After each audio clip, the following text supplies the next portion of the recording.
Bonjour à tous, bienvenue pour ce nouveau live de révision du bac du Figaro étudiant en partenariat avec les bons profs. Il est plus que temps pour tous les candidats de réviser et pour cela, chaque semaine, le Figaro étudiant vous propose un corrigé de sujet du bac. Cette semaine, pour cela, nous accueillons Alain Mentez, qui est professeur d'histoire-géographie. Il va donc être question de géographie. Bonjour Alain. Bonjour. Alors aujourd'hui, vous allez nous parler de mondialisation à travers une étude de documents. Ce que je vais faire, c'est que je vais vous donner la parole et puis je reviendrai après pour vous poser les questions de nos internautes. D'ailleurs, n'hésitez pas, vous tous qui nous écoutez, à n'importe quel moment à nous poser vos questions en direct sur notre page Facebook. Je me ferai un plaisir de les poser à notre professeur. C'est à vous. Bien, on va donc aborder une étude de documents en géographie, c'est-à-dire la deuxième partie de l'exercice de baccalauréat. La première partie, c'est une composition. La deuxième partie, c'est une étude de documents ou un croquis lorsque la géographie qui tombe en deuxième partie. Là, on a choisi l'étude de documents. Le croquis n'est pas absolument systématique et il faut se préparer à tout. Alors, on a intitulé cette étude de documents, le GIN, en fait, c'est une étude qui va porter sur la mondialisation, son fonctionnement, ses acteurs, à travers deux documents que nous avons proposés à votre sagacité. D'abord, un dessin qui nous montre les différentes étapes de production d'un GIN, et puis un texte qui nous parle de l'implantation d'usines de production en Éthiopie. Alors on va commencer par donner quand même quelques petits conseils généraux sur cette épreuve, qui est une épreuve relativement courte. On passe quand même le plus de temps le jour du bac sur la composition. Et en particulier, si on est en terminale S, on n'a que 3 heures pour faire l'ensemble de l'épreuve. Donc il va être difficile de consacrer plus d'1 heure à cet exercice. Ça veut dire quoi? Ça veut dire qu'il va falloir mobiliser très rapidement ses connaissances. Parce qu'en 1 heure, si on ne parvient pas à cette mobilisation, on risque de recopier les documents et de faire de la paraphrase. Quel est le conseil qu'on peut donner? Quand on prend connaissance du sujet, qui là en l'occurrence porte sur le fonctionnement des acteurs de la mondialisation, on ne se précipite pas tout de suite sur les documents, par exemple si c'est un texte qu'il faut lire, on peut retourner finalement la feuille du sujet et noter sur une feuille de brouillon 2-3 idées principales qui nous viennent en tête dès qu'on pense à fonctionnement acteur de la mondialisation. On ne se servira peut-être pas de toutes ces informations dans l'étude, après, mais au moins on a dit l'essentiel et on essaye de bien cerner de quoi il faut parler. Alors, quelle présentation? C'est un exercice, on le répète, assez court, qui va tenir à peu près sur une copie double de type bac, c'est-à-dire sur 3 ou 4 pages. Alors en aucun cas, il ne s'agit de faire un plan compliqué. On ne demande pas sur l'étude de documents de problématiques particulières. Par contre, il faut que la réflexion soit argumentée, qu'il faut qu'elle soit argumentée en plusieurs paragraphes, chaque paragraphe bien dissocié évidemment de ces autres paragraphes, étant séparé par un saut de ligne du paragraphe précédent. Mais il n'est pas nécessaire que l'exercice soit très long et que le plan réponde à une problématique qui soit compliquée. Enfin, la question qu'on peut se poser quand on a 2 documents, et c'est souvent le cas. En histoire, parfois c'est un seul. En géographie, souvent, on combine un document de type image avec un document de type texte. Donc quand on a 2 documents, faut-il expliquer l'un après l'autre, les 2 en même temps? Là, on verra que nous allons d'abord nous appuyer plutôt sur le premier document et que dans la deuxième partie du devoir, après une subtile transition, on s'appuiera plutôt sur le texte. Mais on peut, à certains moments, devoir chercher des informations sur les 2 documents en même temps. Si on commente un document après l'autre, il peut être pertinent, dans certains sujets, de commencer par le deuxième document. Donc il n'y a pas de règle absolue en la matière, et donc après ces petits conseils généraux, on peut passer donc à l'examen de ces 2 documents qu'on vous a proposés. Donc le sujet, c'est fonctionnement acteur de la mondialisation, mais à travers une activité particulière qui est celle de l'industrie textile. Alors, faire une introduction, oui, c'est absolument indispensable. Une introduction courte, puisque le devoir est relativement court. Et on propose, là, dans cette introduction, ce qu'on va appeler une phrase d'accroche. Alors, on sait que cette phrase d'accroche, on l'entend souvent chez les élèves, ça peut être un événement qui est pris dans l'actualité récente, ou ça peut être une formule un petit peu choc, une formule qui fait mouche. Et nous vous proposons, en introduction de ce travail, le Bangladesh est devenu trop cher, avec un point d'exclamation, comme si c'était finalement une une de journal, l'article d'un journal. Alors effectivement, c'est un petit peu étonnant de se dire que le Bangladesh est devenu trop cher, parce qu'on sait, quand on est en fin de terminale, que c'est un pays peu développé, qui appartient à la catégorie de ce qu'on appelle les PMA, c'est-à-dire les pays les moins avancés, et penser que même un PMA est devenu trop cher, nous en dit long sur le processus de délocalisation des activités de production dans des pays de moins en moins chers. Et plus tard, on parlera de l'Éthiopie. Donc c'est absolument central, et c'est un moyen, finalement, d'aborder la question plus générale du fonctionnement et des acteurs de la mondialisation. Alors, nous proposons une réflexion en 3 parties, qui formeraient donc 3 grands paragraphes dans le devoir. Nous avons ici indiqué des sous-parties, mais qui n'en sont pas exactement, ce sont plutôt des moments où il faut retourner à la ligne. C'est-à-dire qu'en fin de partie A, on veille à retourner à la ligne pour dissocier 2 éléments qui ne sont pas tout à fait les mêmes. Alors finalement, la première partie va être une mise en contexte. Cette mise en contexte, il faut la faire presque systématiquement, quel que soit le type de document qu'on a, que ce soit en géographie d'ailleurs ou en histoire. Alors la mise en contexte ici consiste à dire nous allons parler de la mondialisation tout simplement. Ça paraît être une évidence, mais il va donc falloir expliquer dans cette première partie de façon très générale ce qu'est la mondialisation. Alors 2 éléments nous intéressent particulièrement dans ces 2 documents, qui sont d'abord ici la mention de l'industrie textile. Alors, nous soulignons ici ce qu'on va appeler les éléments de connaissance, c'est-à-dire des formules, des connaissances qui ne sont pas explicitement indiquées dans les documents, mais dont on attend de vous que vous les convoquiez dans vos connaissances pour ne pas tomber simplement dans la paraphrase. Et là, on a 2 éléments de connaissance qu'on attend des élèves qu'ils soient capables de les mobiliser. Alors, la définition de la mondialisation, on la connaît, il y a plusieurs définitions. En fait, cette définition est plurielle, elle est complexe, mais la définition qui nous intéresse ici, c'est la définition qui nous dit que la mondialisation, c'est la mise en relation des territoires par des échanges de nature différente. C'est bien de ça dont il est question dans les 2 documents. Alors, par des flux de nature différente, les flux qui nous intéressent ici sont les flux de marchandises, puisqu'on parle de l'industrie textile. On pourrait éventuellement mentionner les flux de capitaux, puisqu'il y a des investissements, mais ce qui est certain, c'est que les flux migratoires, qu'on peut avoir très envie de mentionner, parce qu'on connaît bien son cours sur la mondialisation, ne sont absolument pas dans le sujet, et qu'il faut donc s'arrêter à un certain moment et de ne pas parler de ce qui ne concerne pas la question. Alors, l'industrie textile, il faut montrer qu'on a compris qu'il s'agit de l'industrie textile, qui est une industrie très ancienne dans la mondialisation. La mondialisation a presque commencé, la mondialisation moderne, il y a une 50aine d'années, par la délocalisation d'entreprises textiles dans des pays à plus faibles coûts salariaux. C'est aussi une industrie ancienne dans le développement industriel global de la planète. Il est bon de le rappeler à ce moment-là. Par ailleurs, nous parlons du jean et c'est donc l'occasion de rappeler que le jean est typiquement un de ces produits mondialisés qui a été étudié dans le cours de terminale en géographie. C'est la porte d'entrée dans le cours sur la mondialisation. Alors, parfois, on étudie un téléphone portable ou éventuellement une matière première, le café. Là, en l'occurrence, le jean permet très bien de comprendre la place de ces produits mondialisés sur la planète aujourd'hui. Et il est très bien, c'est ce que souvent attend le correcteur, qu'un élève soit capable d'aller chercher dans une autre leçon, celle du produit mondialisé, une information qui va permettre de comprendre le fonctionnement de la mondialisation.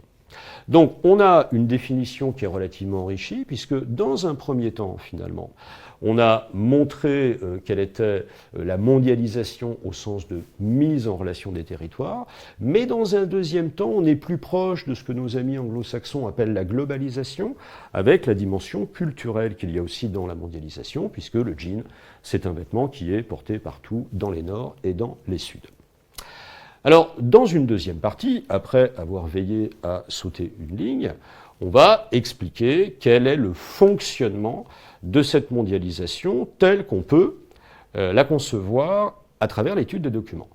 On rappelle que ce fonctionnement, cette mise en relation des territoires, se fait grâce à un certain nombre de moyens, se fait grâce à un certain nombre de supports qu'on va évoquer très très brièvement, c'est-à-dire par exemple les progrès des transports. On sera amené à envisager la façon dont ces jeans sont transportés sur la planète. Ça met aussi en jeu le libre-échange et l'incitation à toujours plus d'échanges, toujours plus de flux que connaît la planète maintenant depuis la fin de la Seconde Guerre mondiale. Alors, ce fonctionnement, on l'aborde d'abord dans une première sous-partie, si on peut dire, en insistant sur le fait qu'on retrouve cette vieille dynamique nord-sud qui était à l'origine des toutes premières mondialisations. On rappelle que les premières mondialisations, c'est aussi l'époque de la colonisation. Et cette dynamique nord-sud continue à se manifester à travers un système qui est à peu près apparent dans cet ensemble documentaire, où on voit plutôt des nords donneurs d'ordre, investisseurs, et des suds qui sont plutôt des suds ateliers, des pays ateliers, qui sont cantonnés plutôt à des tâches de fabrication. Alors, cette logique nord-sud, il est pertinent de la dire dans l'explication des documents. Il est très important, presque indispensable, de montrer que le premier document que nous allons revoir illustre la fameuse division internationale du processus productif, qu'on appelait jadis plus simplement la division internationale du travail. Et cette division internationale du processus productif, on voit, et c'est l'objet d'ailleurs de la petite partie suivante, parce qu'on se contente là de mentionner cette division internationale du processus productif, en rappelant que c'est attribuer, disons, au territoire les capacités de production dans lesquelles ils sont le plus à l'aise, dans lesquelles ils sont spécialisés. Au nord, qualifier la conception, au sud, moins qualifier la fabrication, mais avec tout un ensemble de nuances qu'on peut voir ici. Alors, on constate que ces territoires sont soit sélectionnés en fonction de leurs compétences. Les compétences, ce sont soit les matières premières. Pourquoi l'Australie produit-elle des rivets en zinc? Eh bien, tout simplement parce qu'il y a du zinc en Australie. Mais aussi pour des compétences qui sont des compétences techniques. Il serait extrêmement pertinent, dans un travail comme celui-là, de mentionner le fait que la teinture est effectuée en Allemagne, parce que l'Allemagne est un pays qui est connu pour l'importance et le dynamisme de son industrie chimique. Donc on constate que cette division du processus productif ne concerne pas que des Suds, mais que des Nords sont aussi impliqués dans la fabrication des éléments séparés, et même quand il s'agit de matières premières. L'autre compétence qu'il faut relever, c'est la disponibilité en ressources, en matières premières. Le coton, indispensable à la fabrication du jean, est fabriqué dans divers endroits, mais on constate que les États-Unis fournissent du coton pour l'industrie du jean. Or, les États-Unis, c'est un pays très développé. On peut imaginer que leur coton coûte très cher, mais les États-Unis ont réussi à s'inscrire dans les processus d'échange qui leur permettent de vendre leur coton, quitte éventuellement à subventionner leur production. Le deuxième élément, ensuite, qui nous évoque ces compétences qui sont mises en avant par la division internationale du travail ou du processus productif, c'est évidemment la recherche du moindre coût qui fait qu'on va aller chercher des espaces de production qui sont de moins en moins coûteux, de moins en moins chers, pour économiser donc sur le coût du travail. Alors, la troisième partie donc, du devoir doit nous parler des acteurs. Donc, dans ce processus de fonctionnement qu'on connaît bien en fin de terminale, qui sont les acteurs, les flux, Les débats aussi de la mondialisation, on retient seulement le processus, les flux et les acteurs. On ne parlera par exemple absolument pas des débats, on n'a pas le temps, ce n'est pas le moment. Alors, quels sont ces deux acteurs qui sont sélectionnés et qui apparaissent clairement dans le document? Tout d'abord, les firmes transnationales, dont on va commencer par donner une définition rapide. Il ne s'agit pas de s'étendre sur un paragraphe entier en disant combien il y en a, combien il y a de filiales, dans quel domaine elles agissent. Il faut simplement rappeler qu'une firme transnationale est une entreprise dont le siège social est dans un pays, mais qui a développé des filiales ailleurs, dans une espèce de stratégie mondiale de production. Bien. La FTN dont il est question dans notre travail, c'est la firme textile suédoise, H&M, qui est un des grands acteurs du marché international du textile. Alors les FTN sont fondamentales dans le fonctionnement de la mondialisation. Elles en sont presque à l'origine, parce que par la sélection des territoires, par la supervision des échanges, tous ces échanges de porte-conteneurs qui se font à travers le monde se font pour le compte, souvent, de ces firmes transnationales. Elles sont prédominantes dans le domaine des investissements, donc leur place est absolument centrale. On explique enfin que les firmes transnationales ont également s'inscrivent complètement, et là on va encore un petit peu enrichir notre définition de la mondialisation qu'on a commencé au début, en utilisant la définition que donne le géographe Laurent Carouet, qu'on rencontre souvent dans les manuels de terminale, et qui nous dit que la mondialisation, c'est aussi beaucoup la généralisation du processus de production capitaliste. Or, si les firmes transnationales délocalisent dans des pays qui coûtent de moins en moins cher, c'est pour réaliser des bénéfices plus importants. Donc cette dimension d'enrichissement, elle est aussi centrale dans le fonctionnement de la mondialisation. Alors enfin, on va parler des États, c'est bien évident, mais par État, il faut distinguer deux choses un petit peu différentes. Il faut d'abord mentionner les sociétés, les pays dont on parle. Et là, en l'occurrence, ces pays en tant que réserve de main-d'œuvre, et là, en l'occurrence, il faut absolument, à ce stade du devoir, dire un petit mot de l'Éthiopie. On rappelle que ce type d'exercice se fait à la fin de l'année, au mois de juin, et qu'à ce moment-là, en principe, tout le programme a été fait, et qu'on a déjà étudié, examiné les aires continentales, celles de l'Asie, celles de l'Afrique, et qu'on est quand même censé savoir un petit peu ce qu'est l'Éthiopie, c'est-à-dire un pays extrêmement pauvre, qui appartient aussi à la catégorie des PMA, qui est au-delà de la 150e place en matière d'indicateurs de développement humain, mais qui est un pays qui est entré lentement dans la démocratie il y a à peu près une trentaine d'années, reste un régime relativement oppressif, mais qui obtient à l'heure actuelle des taux de croissance intéressants et qui fait partie de ces pays prometteurs d'Afrique. Moyennant quoi, le coût de la main-d'œuvre dans ces territoires est extrêmement faible. On parle de 40 euros par mois pour un ouvrier éthiopien. C'est très très peu, mais attention aussi à se rappeler qu'en parité de pouvoir d'achat, 40 euros en Éthiopie, même si c'est très modeste, ça permet peut-être de vivre de façon tout juste décente. Enfin, il faut mentionner l'action des gouvernements. On comprend à travers ce texte que le gouvernement éthiopien veut favoriser les investissements dans son pays.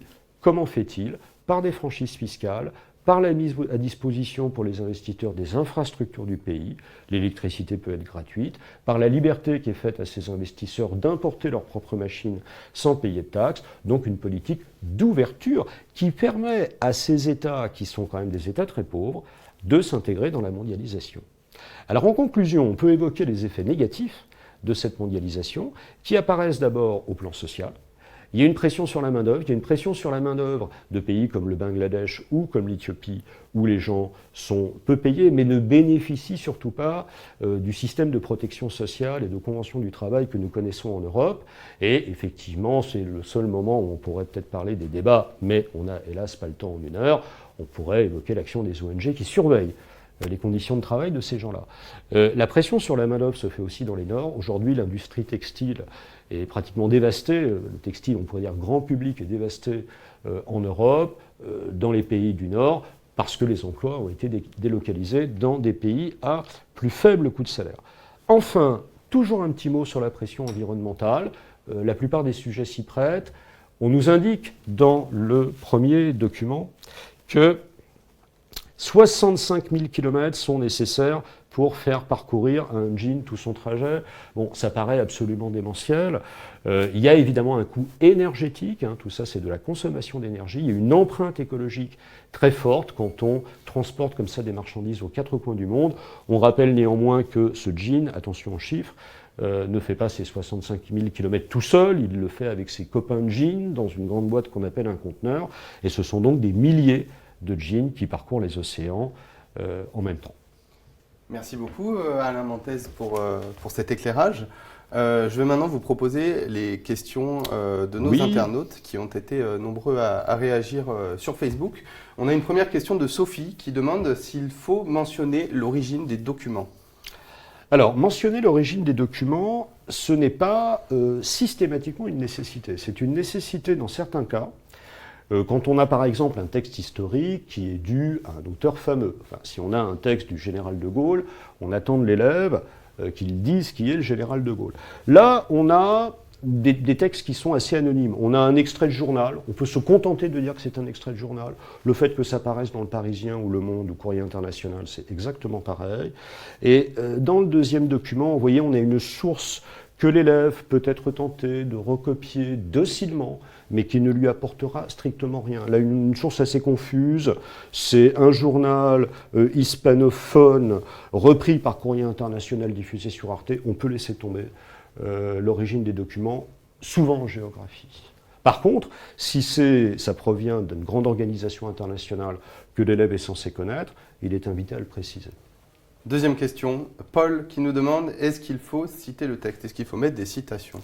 Alors, citer le texte peut être utile, mais à condition de faire les bonnes sélections. Comme on peut le constater ici, il y a des informations qu'on n'a carrément pas utilisées dans le corrigé qu'on a fait.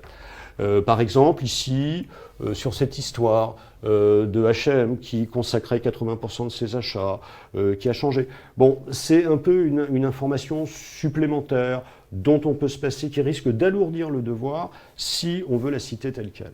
Alors, citer le texte, oui, mais à condition d'extraire très peu du texte et de bien mettre les choses entre guillemets et de ne pas tomber dans la paraphrase. Hein. Troisième question, cette fois-ci c'est Adrien qui nous demande s'il est possible de faire un schéma pour illustrer ses propos.